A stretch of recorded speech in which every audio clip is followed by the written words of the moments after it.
دوستو یہ کہانی ہے 3 بوڑھے آدمیوں کی جو ایک سڑک کنارے ایک بینچ پر بیٹھے ہوئے تھے۔ سامنے ہی ایک نیک دل عورت کا گھر تھا۔ اس نے ان بوڑھے آدمیوں کو کافی دیر سے بیٹھے دیکھا تو ان پر ترس آ گیا۔ وہ ان کے پاس چلی آئی اور کہا کہ آپ تینوں بھوکے لگتے ہیں، کیا آپ میرے گھر چل کر کچھ کھانا چاہیں گے؟ ان بوڑھے آدمیوں میں سے ایک نے جواب دیا، ہم تینوں ایک ساتھ کہیں نہیں جاتے، ہم میں سے کوئی ایک ہی تمہارے ساتھ جا سکے گا۔ میرا نام پیسہ ہے، دوسرے ساتھی کا نام کامیابی ہے اور تیسرے کا نام پیار ہے۔ جاؤ اور اپنے گھر والوں کے ساتھ مشورہ کر کے بتاؤ کہ تم لوگ ہم میں سے کس کو انوائٹ کرنا چاہو گے۔ وہ عورت یہ سن کر واپس چلی گئی اور گھر آ کر اپنے شوہر کو ساری بات بتائی۔ اس کا شوہر یہ بات سن کر بڑا ایکسائٹڈ ہو گیا اور خوشی سے بولا کہ ہم پیسے کو انوائٹ کرتے ہیں، وہ آئے گا تو ہمارا گھر مال و دولت سے بھر جائے گا اور ہم اپنی ہر خواہش کو پورا کر سکیں گے۔ اس کی بیوی نے کہا کہ نہیں، ہمیں کامیابی کو انوائٹ کرنا چاہیے۔ جہاں سکسیس ہے، کامیابی ہے، وہاں تو ساری چیزیں آ ہی جاتی ہیں، پیسہ بھی، شہرت بھی، عزت بھی۔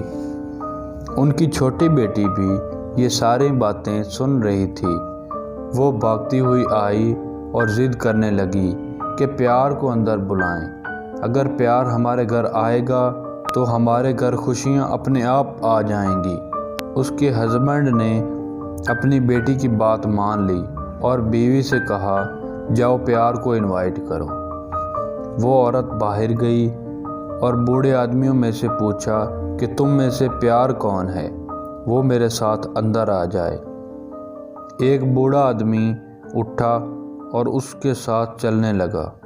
ابھی وہ چند قدم ہی چلے تھے کہ باقی دونوں بوڑھے بھی اٹھے اور ان کے پیچھے چلنے لگے۔ وہ عورت حیران ہو گئی۔ اس نے حیرت سے پوچھا کہ میں نے تو صرف پیار کو بلایا ہے، تم لوگ کیوں ساتھ آ رہے ہو؟ تم تو ایک ساتھ کہیں نہیں جاتے۔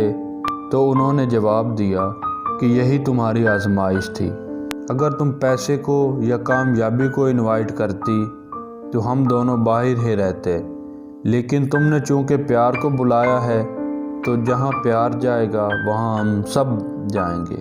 تو دوستو، جہاں کہیں پیار ہوگا وہاں دولت بھی ہوگی اور کامیابی بھی۔ جہاں پر صرف دولت کو بلایا جاتا ہے وہاں پر کامیابی اور پیار کبھی نہیں جاتے۔ دوستو، یہ کہانی ہمیں سبق دیتی ہے کہ بعض لوگ دولت اور کامیابی کے پیچھے بھاگتے بھاگتے اتنا آگے نکل جاتے ہیں کہ وہ بہت سے رشتوں کو پیچھے چھوڑ جاتے ہیں۔ دنیا کا سب سے خوبصورت پودا محبت کا ہوتا ہے، جو زمین میں نہیں بلکہ دلوں میں اگتا ہے۔ زندگی میں پیسے کے بارے میں سوچنا چاہیے اور ان چیزوں کے بارے میں بھی جو ہم پیسے سے خرید سکتے ہیں، لیکن زندگی میں تھوڑا وقت نکال کر ان چیزوں کے بارے میں بھی سوچنا چاہیے جن کو ہم پیسے سے نہیں خرید سکتے۔